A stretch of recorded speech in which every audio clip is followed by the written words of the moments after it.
मिक्सरला जे बारीक केलं होतं ते टाकूया आपण.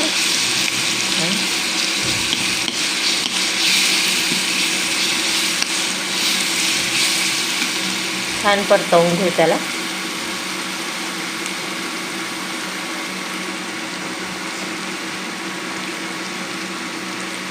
त्यानंतर गवार टाकून द्यायची त्यावर. ते पण छानपैकी परतवायची.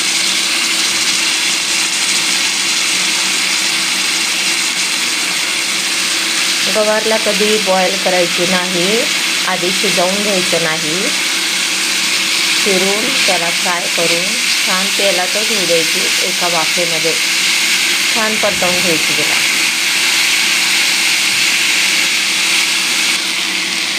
नंतर टाकायची हळद. एवढी जास्त हळद नाही टाकायची. आणि मग टाकायचे मीठ.